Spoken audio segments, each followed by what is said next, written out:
Hello, my dear friends. My name is Kirsten. If you are new, which I know a lot of you guys are, thank you so much for following along with this series. Today I'm doing episode 4 of takes one big breath to do the title. Stuff no one told you about being a professional ballet dancer. Today I'm going to talk about specifically exploitation that happens to the dreamers.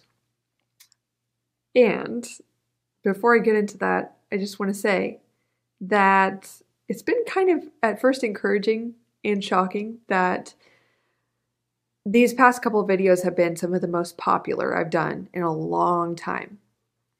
And at first I thought, wow, how encouraging. People are really attracted to me being candid, speaking honestly, being truthful, saying what's on my heart. But right now, kind of what's on my heart is I'm a little skeptical of this, and I want us to deepen our awareness and just kind of investigate why we are attracted to that information. Because I know that what you are attracted to is what you're resonating with. And what you're resonating with is correlated to your state of being, the person you are being. And so just like how it's easy to get attracted to gossip, it's like this cheap form of a thrill or a rush because it makes you feel powerful.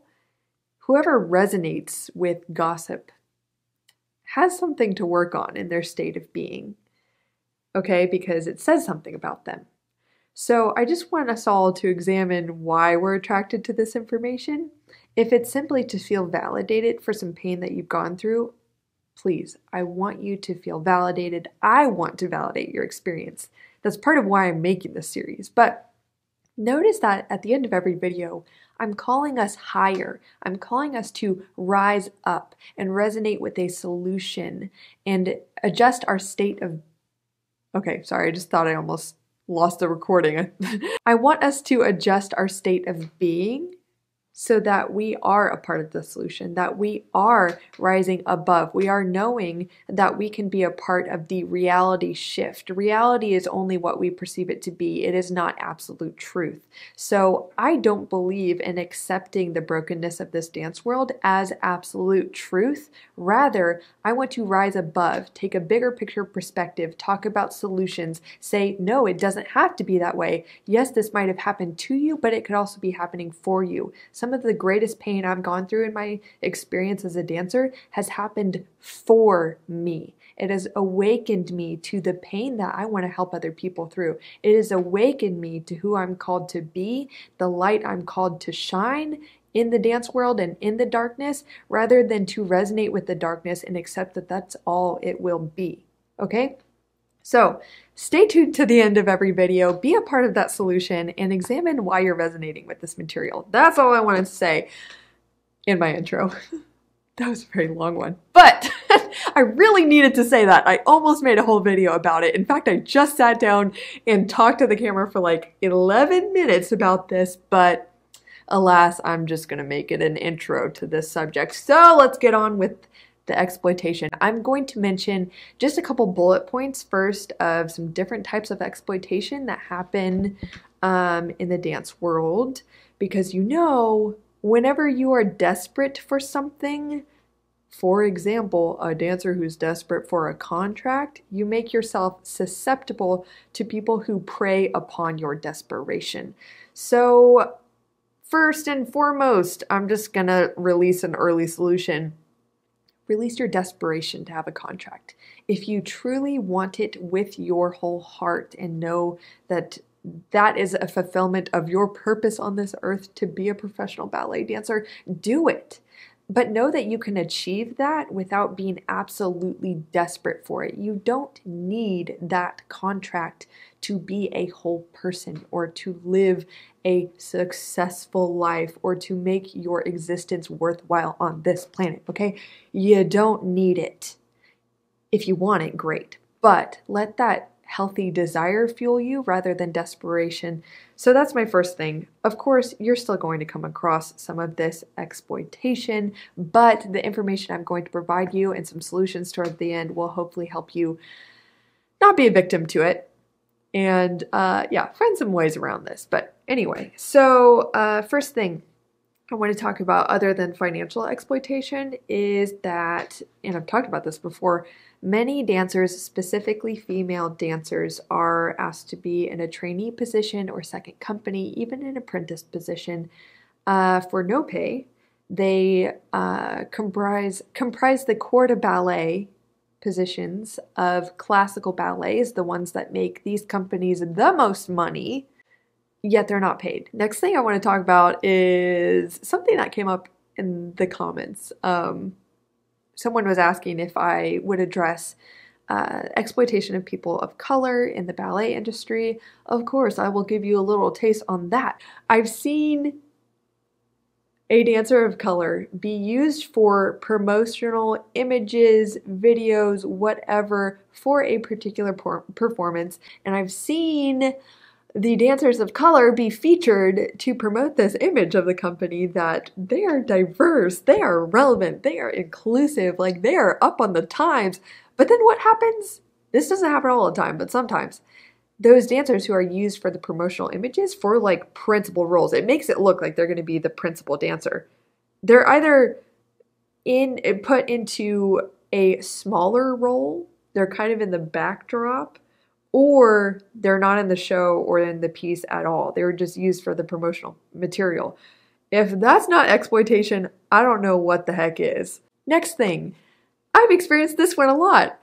Dancers are generally encouraged to hide their injuries or suffer through them, pretend they're not happening, because there's this fear that's spread that you will be forgotten or fired or never cast in a lead role again. You're never seen the same. You're never trustworthy again if you experience an injury, which happens to almost every single dancer. And a lot of times I've seen and experienced myself, like for me, I felt like my status was lowered or ruined altogether as a dancer because I had to get knee surgery, or like I was seen as damaged goods, like I couldn't be trusted again. Now people still saw me as like a good person and everything, nice to have around, like the faculty were encouraging towards me, but there have been many times other than just the knee surgery incidents where I've had to sit out and heal for an injury so I could, get back to it, and I was never seen the same way again. And I know that's a common experience.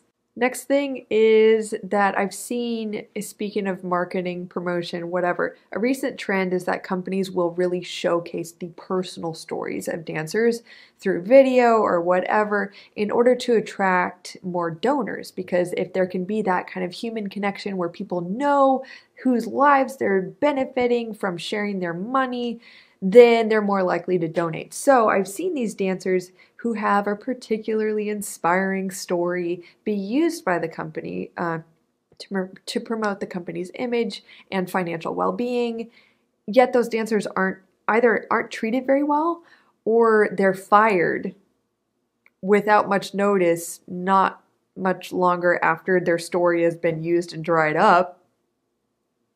And it's just really interesting because dancers are they can be used for a lot more than their dancing. And when any of this is done outside of the best interest for the dancer, or hardly without the dancer's best interest in mind, that is exploitation.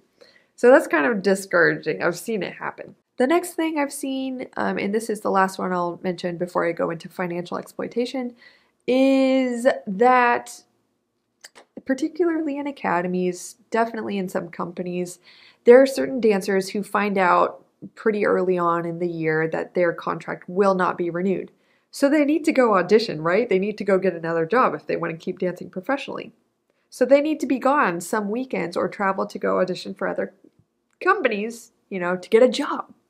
However, I've seen some directors be very inconsiderate or even just downright kind of awful about it, and they've kept the dancer in certain rehearsals they don't really need to be in, or they say, fine, go, and then that dancer gets taken out of the part that they missed like one rehearsal for, and just like really cruel behavior. I've seen that happen, or to the point where the dancer doesn't want to be taken out of a certain show, or they get told like, no, you can't leave to go audition. So they can only audition for like 2 places. And even at that, like that's not enough. You need to cast your net pretty wide most of the time to get a job. And so, yeah, I've seen directors or whoever be really inconsiderate of what a dancer needs to do when they know their contract is not going to be renewed. Okay, now let's get into the financial bit. I can't start this without talking about auditions. So this is a system that has a lot of questionable ethics, in my opinion. The thing is, there are many sides to this story, but let's make it simple for the sake of understanding. We can look at this from the viewpoint of the dancer, and what justice we think a dancer deserves. And then we also have to look at this from the perspective of the company. In a country where arts are not quite as supported as they could be, in these companies, they need money. They need a lot of money to thrive or to survive. They need money to pay their current dancers. Right? They need money to operate. Currently, the way that companies get a lot of money is actually through not only their summer intensive, but they get money through the audition process. From having dancers come to their auditions, on their audition tour, pay audition fees and whatever. And I know that it costs money for the director or whoever's going out of the faculty to fly to these locations, to rent the space. I know it costs money, but there is a big question of ethics right now as to how appropriate it actually is to charge dancers who are also forced to go to these in-person auditions and pay hundreds and hundreds of dollars oftentimes to fly to these locations if they don't live in a big city. And yeah, there's so many different ways you can look at this, because on one hand, a lot of companies know that they are going to either hire into all of their company positions internally, like the trainees, second company apprentices they already have, are probably going to be the ones that fill the company positions. Yet they still go out and have like countrywide audition tours to attract talent, like not even into paid positions. Like they're going to funnel these people, way too many of them usually, into unpaid positions. Yet they're asking these people to pay a lot of money to come audition. And like I even question if these companies need to go out and put on as many auditions as they do. I don't think they do. So that's where dancers have to pay a lot of money, the audition process at its onset. Even there are some companies I've looked into who have the nerve to charge $50 for you to mail in materials and to have them just review your DVD and your resume instead of going to an in-person audition. That's so much money. Are you kidding me? But then it gets crazier because going to an audition isn't even enough. You are then often invited to their summer program that you also have to typically pay to attend. It's very rare that they give people like completely full scholarships to go to these things. So you still are funding the company by going to have an extended audition and spend your summer where you're forced to go oftentimes and spend your couple weeks and decide between a few offers you've gotten to do the exact same thing. You have to put all your eggs in a basket, like one basket, maybe 2 baskets if you go to 2 summer programs, if you have the money to do that. And then even at the end, they might be like, oh, look, we invited 60 other girls to do the exact same thing. We don't need you, no thanks.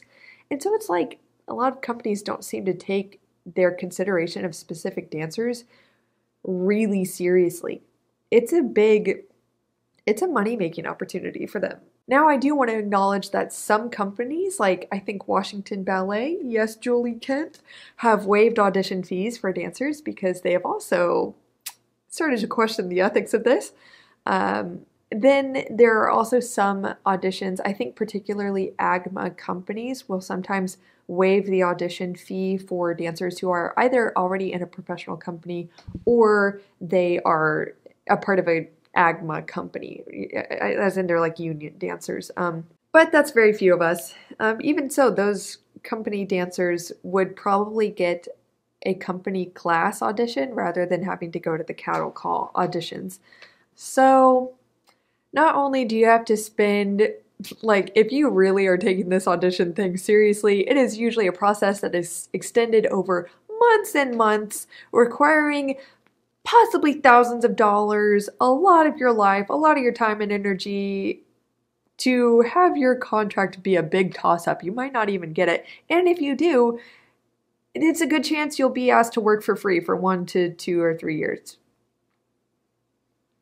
So you guys are probably already aware of all those things. So let's talk about some newer, fresher information, which is the, as promised, solution to this, which really has to do with awareness, research, and communication. So we built the awareness of what can happen. Here's how you could get around some of these issues. So the first thing is communication. Please know that it is completely acceptable to communicate either via email or in person at the audition. Say they call your name at the end, or not your name, your number.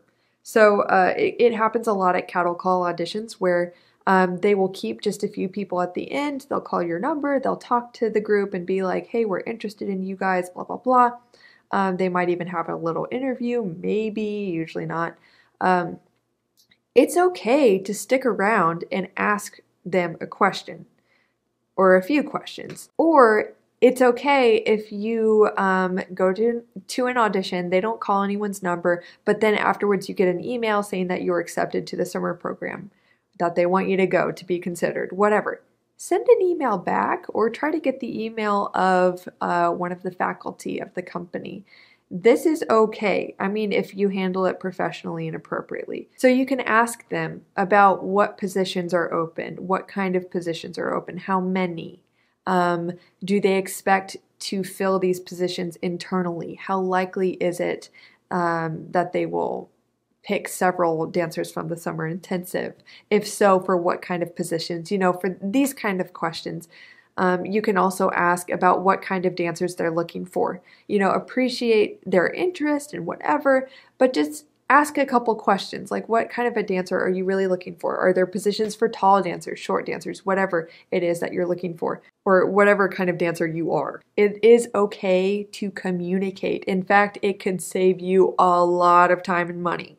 A lot, okay? And chances are they will actually remember you if you handle this really appropriately and professionally. This could actually work well for you. They can know who you are because you're a communicative, professional, mature dancer. Here's another thing you can do.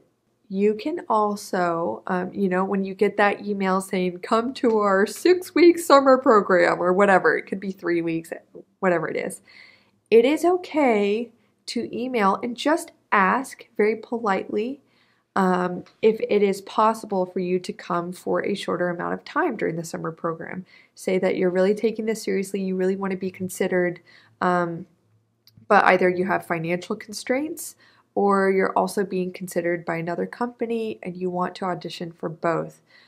Just handle this as professionally as you can, but it's okay to just ask if you can come for a week. I've seen some dancers do this. I actually did this kind of by accident and really worked out for me. But do make sure if you're doing this that the person you're talking to checks with the artistic director's schedule. If you're coming for a couple of days, a week, 2 weeks, doesn't matter.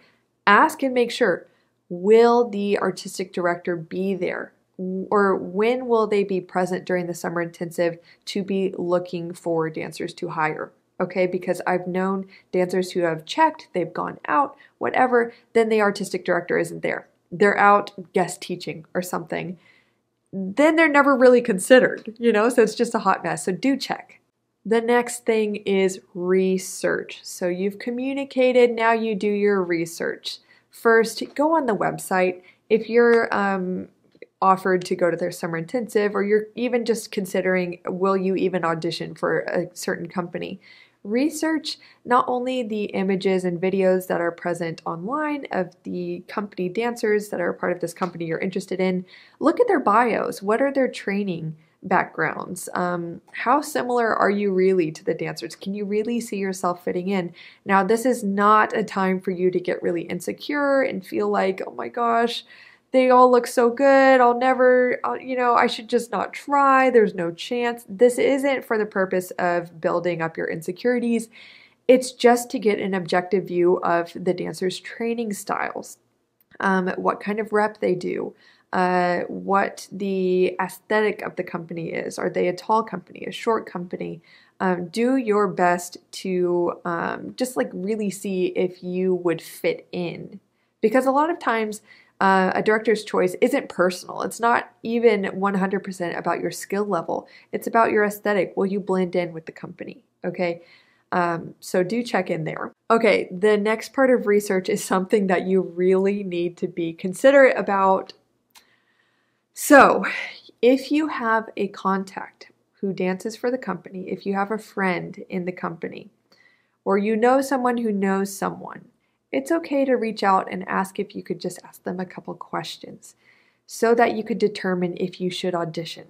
Okay, it's okay to ask about what their experience was like getting hired. What's the process like? So that you can, just for the simple goal of assessing if it is worthwhile for you to audition.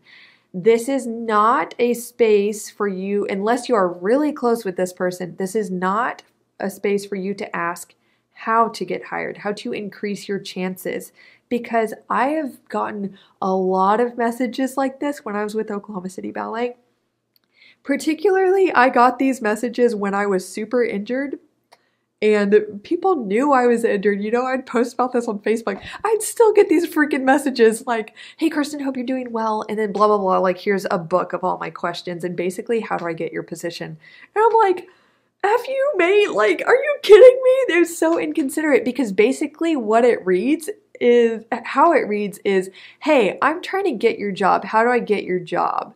It's super rude. So like, please be aware of that. Please be aware.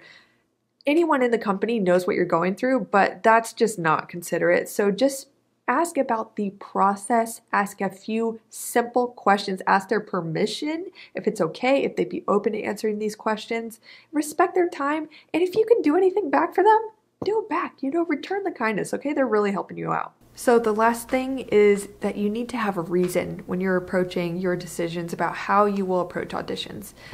You need to know what your boundaries are personally, because it's so easy to kind of sell your soul, to send out your videos to every company across the whole world without real consideration of what you're looking to get out of your company experience. And is it that you really just want to dance no matter what? Maybe even dancing professionally isn't your thing. Maybe that's not like what's going to ultimately fulfill you. But go ahead and try. Sure, sometimes we just need to try to find out.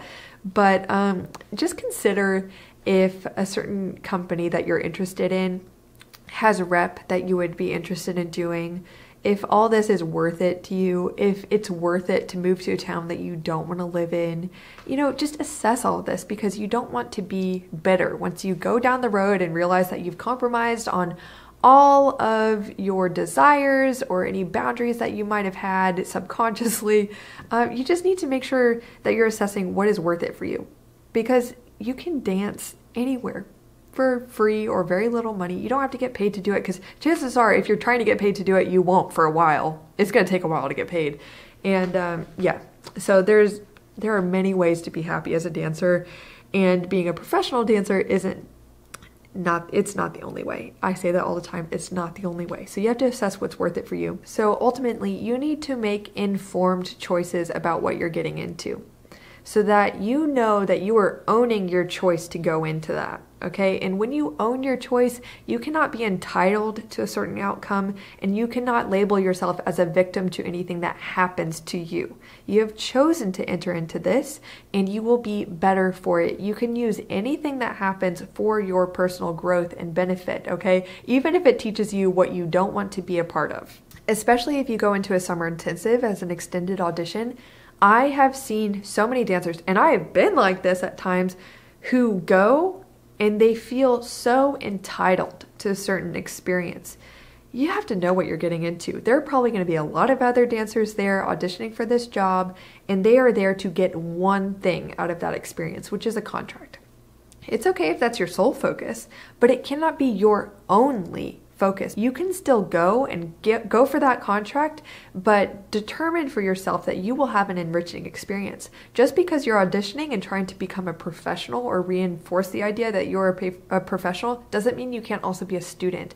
Doesn't mean you can't have an enriching experience and learn and grow and put yourself out there and have an open mind. Entitlement is seriously what ruins dancers, okay?